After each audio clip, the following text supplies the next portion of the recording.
আমরা 8টি পঞ্চায়েত সমিতি এবং আরো বেশ কয়েকটি গ্রাম পঞ্চায়েতের মনোনয়নপত্র দাখিল করে আমরা বেরোচ্ছি।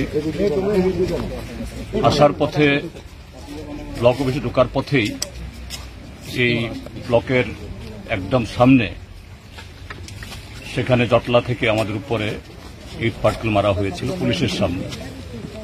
যাই হোক, তেমন গুরুতর আহত কেউ হয়নি। আমরা প্ররোচনায় পা দিইনি, কারণ আমাদের লক্ষ্য যেভাবেই হোক মনোনয়নপত্র দাখিল করা, সেই কাজটা সম্পন্ন করে আমরা বেরোচ্ছি। আমরা জানি না যে এখনো নিরাপদে আমাদের সমস্ত কমরেডরা, সমস্ত প্রার্থীরা তারা যার যার ঘরে যেতে পারবেন কিনা, পুলিশকে বলেছি। যাই হোক, আমরা একসাথে বেরোচ্ছি। তো এইভাবেই ত্রিপুরাজ্যে গণতন্ত্র পুনরুদ্ধারের সংগ্রাম আমাদের করতে হচ্ছে। এই রাজ্যে আইন শৃঙ্খলা নেই, সংবিধান এখানে অচল, একটা জঙ্গলের রাজত্ব।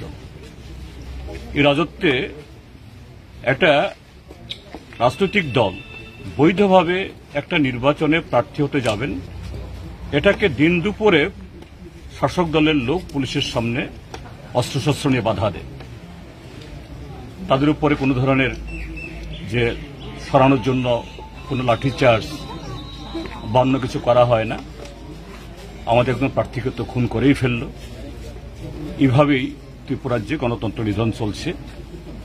আমরা সারা দেশের সামনে বলছি, শুধু ত্রিপুরাজ্যে 40 লক্ষ মানুষ উচ্চার হলে হবে না। গণতন্ত্র পুনরুদ্ধারে, আইনের শাসন প্রতিষ্ঠায় এবং সাংবিধানিক অধিকার আদায়ে যদি গোটা দেশ বিজেপির এই নগ্ন আক্রমণ, গণতন্ত্রের উপরে বলাৎকার, এর বিরুদ্ধে ঐক্যবদ্ধ না হন, তাহলে এই দেশ সরকার হয়ে যাবে।